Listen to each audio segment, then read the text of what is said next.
How does a cake work?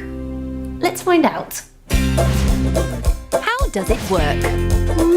A cake. To show you how a cake works, I'm going to bake a cake for the party. Now I need to mix all of our ingredients together in a big bowl. In goes the sugar with the flour, and then the butter. And now for the fun bit, cracking the eggs. And the milk. Oh, and we mustn't forget this. This is called baking powder, and it's a special ingredient that will make sure our cake rises in the oven. Now we need to mix all our ingredients together. And for that, we need an electric whisk. Watch this.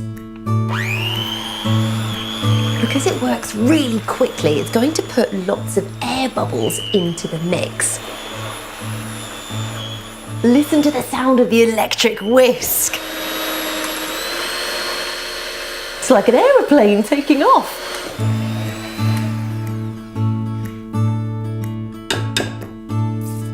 Okay, have a look in my bowl now. Can you see that all of the different ingredients have been mixed together into a smooth, runny mixture?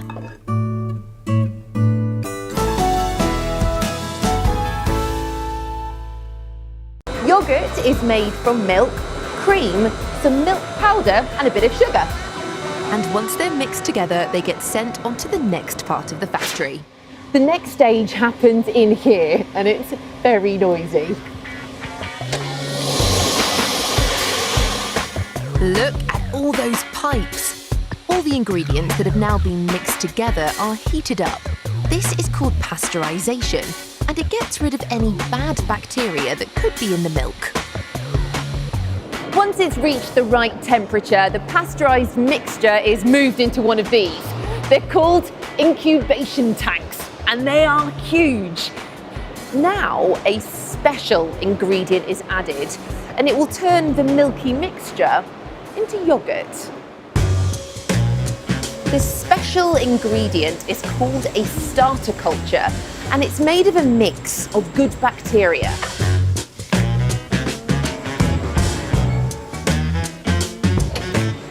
Bacteria has to be kept in the freezer because as soon as it gets warm and is put in the incubator, it starts to multiply. The starter culture is added to the yogurt and then left to get to work. And when it's added to the milky mixture inside this incubation tank, it starts to multiply.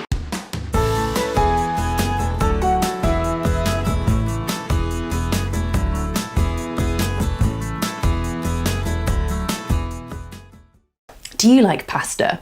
I love all the different shapes and sizes, from small tubes to little shells. And of course, spaghetti. But what's in pasta and how is it made? Let's find out. How is it made? Pasta. It all starts with a giant pasta making machine, and we're going to find out how dried pasta like this is made. This is a pasta factory, and all these machines mean it's very noisy. In this factory, pasta is made from two ingredients, water and something called semolina. This is semolina here. It looks like a yellow powder, but it's made from a type of wheat called durum wheat that grows in fields.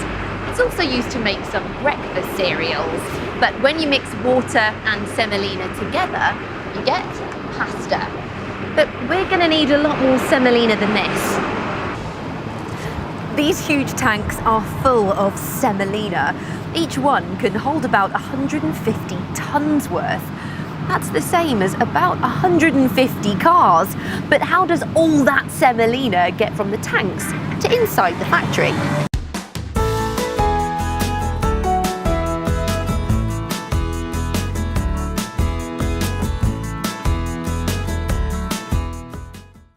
Have you ever wondered how popcorn works? Why and how does it pop?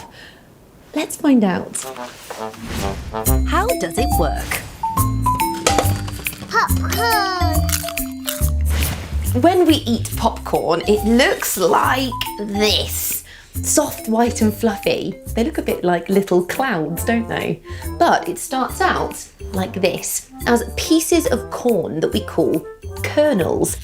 But to turn this into popcorn, we need to cook it so that it gets hot.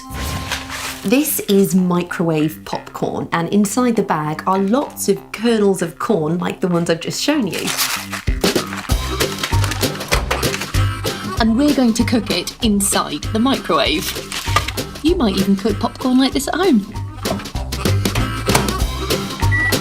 Remember, you should always get a grown-up to help you use the microwave.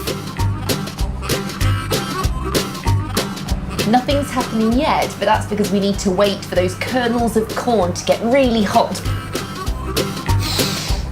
It smells really good already though.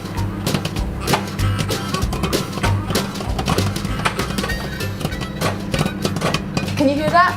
The corn has started to pop, turning it into popcorn.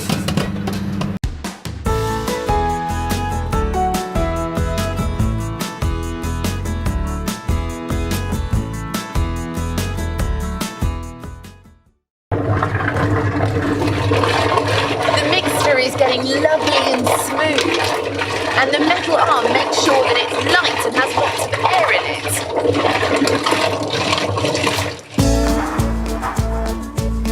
When the mixing is finished, it's poured into another container. The finished mixture is called batter, and it's just like the batter you use to make pancakes. Look at the way it's just splatting into this big tank. And now we're off to the cone making machine.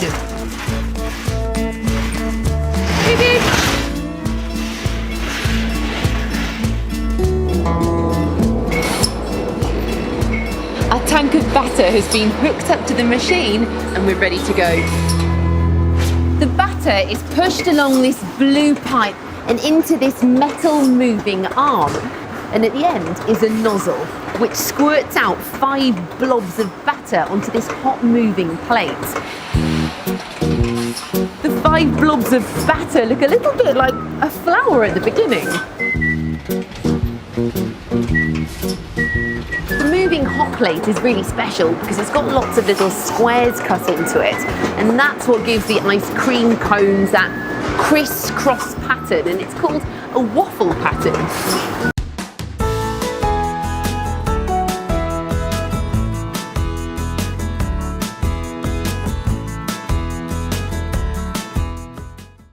The water is stored inside these tanks before it goes into the factory to get its bubbles.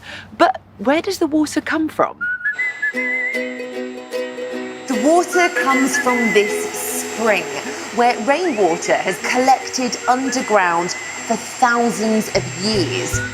It bubbles up to the surface and is sent through pipes into the factory. And it's sent to something called a chiller. The chiller cools down the water so that it's nice and cold before it gets put into bottles. But the water inside the chiller looks like this. It's still, which means it doesn't have any bubbles. It's not fizzy like this one. So how does still water become fizzy water? It's time for some bubbles. The still water is made fizzy by these 2 tanks. This tank is called a carbonation tank. It makes the water fizzy by pushing a gas called carbon dioxide into the water. Here's how it works. Water contains a gas called oxygen. To make the water fizzy, we need to remove the oxygen. Inside the tank is a metal plate with holes in it, like a sieve. The holes are so small that as the water squeezes through them, the oxygen gas escapes.